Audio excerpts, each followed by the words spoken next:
గత 10 సంవత్సరాలు పాలించిన వారు తెలంగాణ తల్లిని తెరుమరుగు చేశారని సీఎం రేవంత్ రెడ్డి విమర్శించారు. హైదరాబాద్లోని హైటెక్స్ ఎగ్జిబిషన్ గ్రౌండ్స్ లో 12న సిఎన్సి ఎక్స్పో ఘనంగా ప్రారంభమైంది. దేశ నలుమూలల నుంచి కొన్ని రాష్ట్రాలకు చెందిన కేబుల్, ఇంటర్నెట్ విభాగాలకు చెందిన ప్రతినిధులు పాల్గొన్నారు.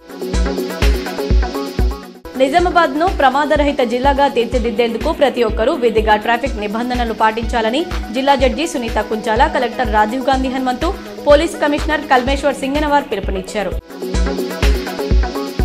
ఢిల్లీ లిక్కర్ స్కామ్ కేసులో బెయిల్పై విడుదలైన బీఆర్ఎస్ ఎమ్మెల్సీ కవిత హైదరాబాద్ కు బయలుదేరారు.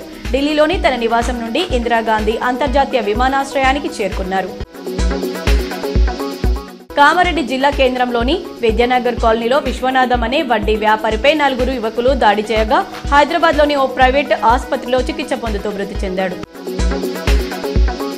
సీఎం రేవంత్ రెడ్డిపై బీఆర్ఎస్ వర్కింగ్ ప్రెసిడెంట్ కేటీఆర్ మరోసారి మండిపడ్డారు. సోనియా గాంధీని దయ్యం, పిశాచి, బలిదేవత అని అన్న నువ్వా రాజీవ్ గాంధీ మీద ప్రేమ ఒలకబోసేది అని విమర్శించారు. నిజామాబాద్ నగర శివారులోని శ్రీనగర్ గజానంద్ రైస్ మిల్ వద్ద దుబ్బా నుంచి మాక్లూర్ మండలం చిక్లీ వెళ్తున్న కారు లారీని ఢీకొనడంతో 2 వ్యక్తులు మృతి చెందగా మరొకరికి గాయాలయ్యాయి. ఎల్లారెడ్డి మండలంలోని హాజీపూర్ ప్రాంతంలో పంటకు పెట్టిన కరెంటు తీగతో విద్యుత్ ఘాతానికి చిరుతపులి మృతి చెందిన ఘటన చోటు చేసుకుంది.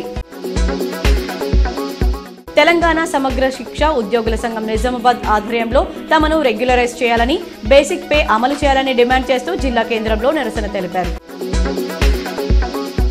విద్యుత్ పోరాట స్ఫూర్తికి నేటికి ఛార్జీల పెంపుదలలో ఆలోచించే పరిస్థితి ఉందని సిపిఎం జిల్లా కార్యదర్శి రమేష్ బాబు పేర్కొన్నారు.